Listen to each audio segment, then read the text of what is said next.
Guyana condemns Maduro's plan for election of governor of Essequibo region. The government of Guyana has officially condemned Venezuelan President Nicolas Maduro's recent announcement regarding the election of a governor for the Essequibo region. This action is seen as a direct challenge to Guyana's sovereignty, and the government plans to alert the international community, including the United Nations, the Commonwealth, and CARICOM. In a protest note addressed to the Venezuelan Ministry of Foreign Affairs, Guyana's Ministry of Foreign Affairs stated, "The people of Guyana's Essequibo region are Guyanese nationals who live in Guyana's sovereign territory. It would be a flagrant violation of the most fundamental principles of international law, enshrined in the UN Charter, for Venezuela to attempt to conduct an election in Guyanese territory involving the participation of Guyanese nationals."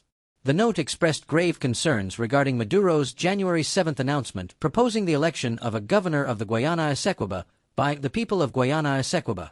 This plan is viewed as a clear violation of the Argyll Agreement signed on December 14, 2023, and the binding order of the International Court of Justice, ICJ, issued on December 1, 2023.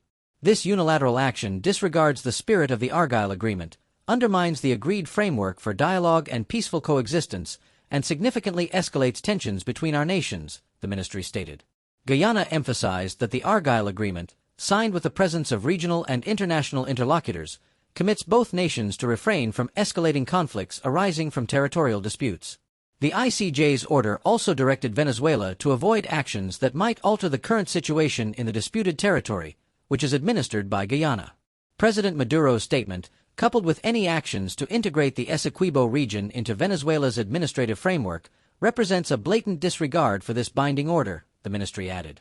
Such actions jeopardize the judicial process and undermine the authority of the ICJ as the principal judicial organ of the United Nations.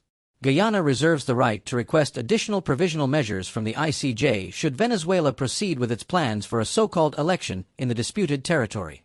In conclusion, Guyana categorically rejects Venezuela's claims to the Essequibo region and reiterates its commitment to the ICJ process as mandated by the United Nations Secretary-General under the Geneva Agreement of 1966. The government calls on Venezuela to cease all actions that contravene the Argyll Agreement and the ICJ order, urging a recommitment to international law and the principles of peaceful dispute resolution.